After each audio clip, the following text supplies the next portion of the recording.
You know, one of the reasons that we struggle in business sometimes and our sales aren't where we want it to be is because inside our marketing, we are not thinking like our customers.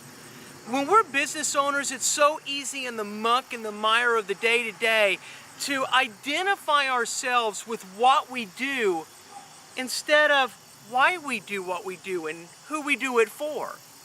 One of the examples of that really illustrates that point for me is getting my head around what problems do I solve for my customers and why do they need me? Those are really, really important things because see, the bottom line is, the truth of the matter is, if I'm not solving a problem for someone, or I'm not meeting a need for someone, or I'm not bringing some type of value or change to their life, they really don't have a reason to buy from me. And they don't have a reason to buy from you either. It doesn't matter if you're a dry cleaner. When you're a dry cleaner, you're not simply just making someone's clothes look nice or smell good. Those things are important, those are the results of what you do, but they're not the real core essence of what you do. So let me think about this for just a second. Let me translate this for you. When you're a dry cleaner, what you're really doing for someone is helping them create the image or the polished look that helps them improve their business environment. So if I'm a businessman who wears a suit and a tie, and I'm going to a particular meeting, if I look like a slob, what are the odds that I'm going to be well received on a first impression? Not very good at all. You see, what you do is you make first impressions last forever. Now think about that for just a second. If you own a dry cleaning company, you make a first impression last forever, because once I walk in and I look good and my suit is clean and it fits me right and everything about me looks really, really good, I can create the first impression that I want. But if I go in and I look like a slob, that first impression, I cannot get it back. So what you do is making a lasting impression that goes on forever.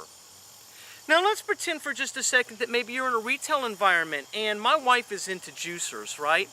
Let's say that I'm going to go into ABC store, I'm going to look for a juicer today, and why am I going to buy this juicer over that juicer?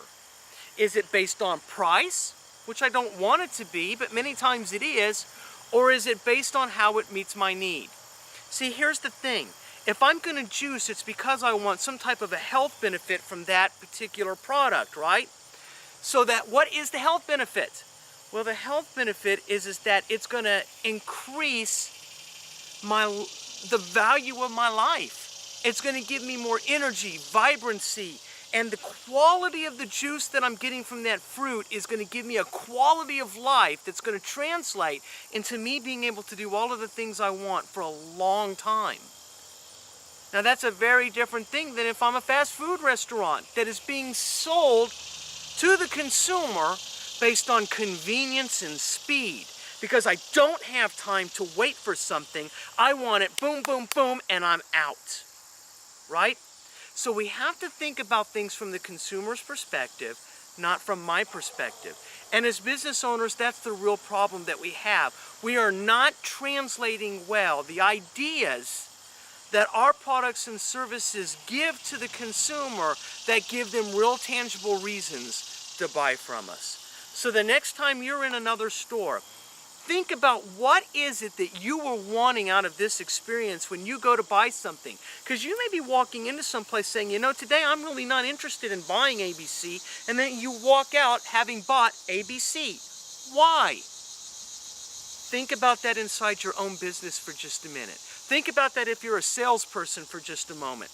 The reason people are buying from you is not because they need you, but it's because they need something for themselves that's either going to improve the quality of their life, or it's going to improve the quality of their business, or it's going to solve a problem for somebody else. If it's one of those three things or a combination of those three things, it's your responsibility to find out what those things are.